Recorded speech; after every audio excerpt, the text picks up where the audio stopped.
This is another little update on Playhouse development. I've been developing the main matrix control system, and it's led to a couple of really interesting little mechanisms, and if you're into your Lego Technic you might be interested in this sort of stuff. So I showed this sequencer set up last time, which runs through this part here. So each one of these triggers relates to a particular column on here, and these columns move up and down to activate a different row, and each row has a note value. So if it's down there it could be a low note, if it's there it could be a high note, and as it switches through it's playing different notes in the melody. So this bit at the top is the selection mechanism. So the way I want this thing to work is have four operations, one for moving the currently selected note, well, one for selecting a note, so choosing one of these 8 notes, and one for moving this bar up and down.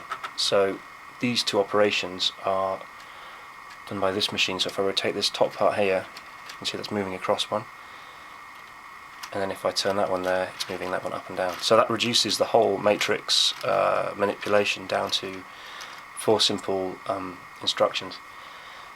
And I've moved that over there, select another one, and then twist again. Now here's the problem I'm getting right now, is it doesn't quite contact correctly. There we go.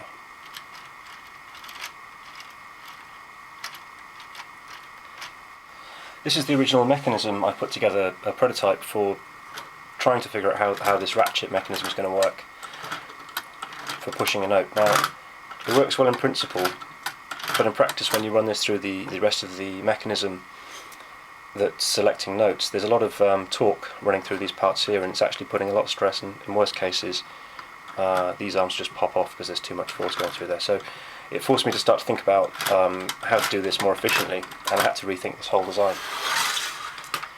So initially I started looking at simple ratchets. It's quite a nice way of making it with these simple slope, these one brick slope pieces on a ratchet gear and a little catchment there so it doesn't go back. But the problem with this is if there's a high torque it will slip. So I've kind of abandoned that early on. Also there's a problem with it not having a particularly nice number of rotations. I wanted to have something with a bit more sort of one whole rotation. So I started doodling some ideas for motions that could allow me to push a gear forward and then slip underneath it so it wouldn't engage it when it's running back. So an example of that would be, this is my first prototype.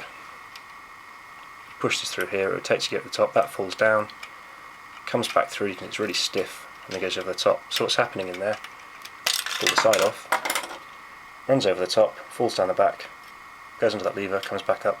So that's the fundamental principle for the designs I'm working on, but very, very hard to tune, not in the least because this gear, well, this has 10 teeth on this linear gear, this is an 8 tooth here, but you don't really get a very good contact with the number of teeth. I tried a few other variations with these gears, and this one was slightly more effective,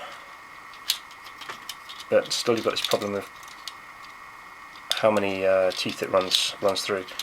And also I had to add this silly little kind of weight here to stop it, so the gear would actually stop in exact orientation so it wouldn't catch. So if the linear gear came in and the gear was slightly out of alignment, it would just block the motion because the gear teeth would kind of be like this, and the linear gear would come in there and it would just kind of force itself and jam.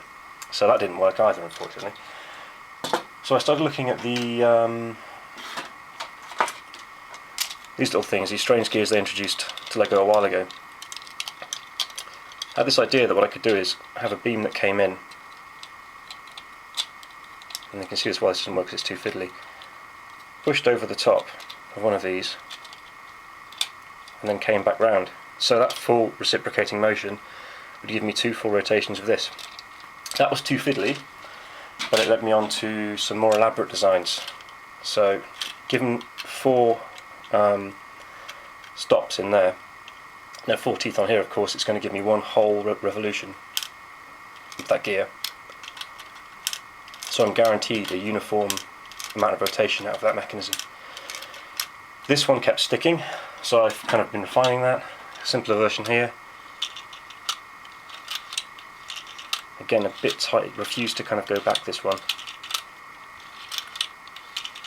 But I was pretty happy with this, but the problem is there's a lot of motion I have to do. It has to go about 10 steps along to complete the motion.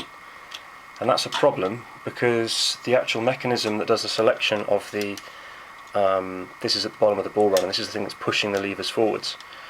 It's not going to have a great range of motion, and I've been trying to figure out a way of getting that motion to happen, and it's quite limited. I'll go into the actual mechanism later. So I've reduced that to this.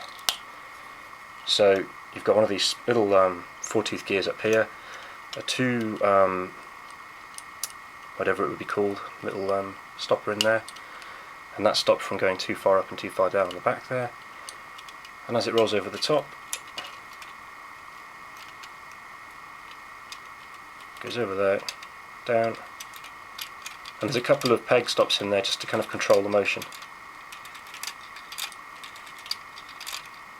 So with that in place, you get a really nice controlled motion. So that's pretty much going to be the case for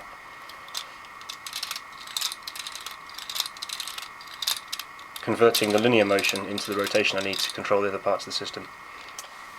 The next mechanism I've been developing over the last few weeks is the reciprocating motion I need. So this is the kind of example of a ball run.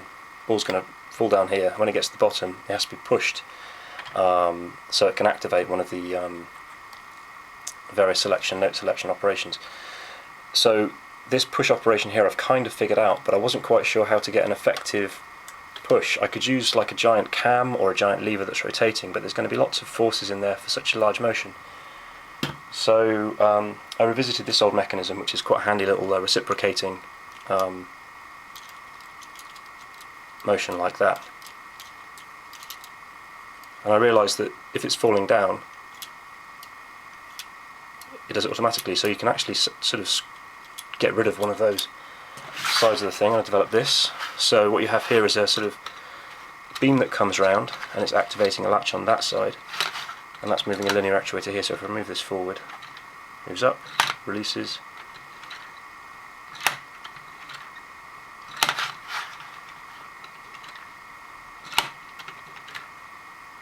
So that's a really handy intermittent motion, perfect for this one. Gravity is resetting it. It's angled as well, so it'll work with the kind of mechanisms I was just in the last video. This one here, so that'll be pushing this one up here and then going down. One final video for the day. This is a new random number generator I've been developing for the system for selecting notes that are gated or notes that are sliding. So there are 8 different positions here, and this is a caterpillar track and a beam that pushes in and out, and it's got notches in here, so as it runs along on these off periods, the interaction of these will kind of push down balls into this mechanism, which can then get progressed through to actually be put into the circuit. So this here is a sort of switch, and there's going to be electrical content there. If the ball goes in, it'll push that up, complete a circuit, and there are going to be 8 of those, so that one there's making contact there, and this is where the rest of them will be. So I'll take this off for now. You can actually see the ball run itself. Put some balls in, get it running.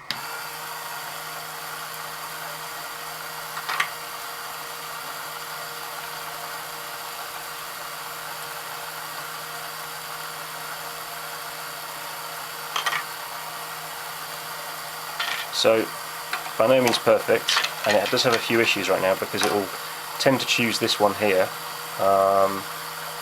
It's actually doing okay today. There's a problem with choosing the same slot several times, so it's not a particularly good random number generator, so I've got to tweak the variables a bit. So what will happen is these balls will go in, then periodically you'll choose to select certain notes by pushing them into the buffer. So now those notes will be like stepping through these as if they were active positions in a musical progression. And they get dumped in there, and there'll be some kind of mechanism that puts them back to top again. That's a bit broken right now, but yeah, so quite a fun little mechanism.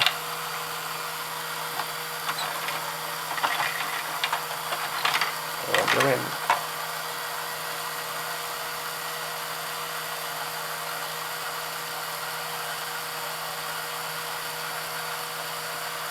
And that last one's a run-off, just in case it doesn't find a slot to go into, doesn't get through the system in time, it just dumps it down the bottom again. finish the system.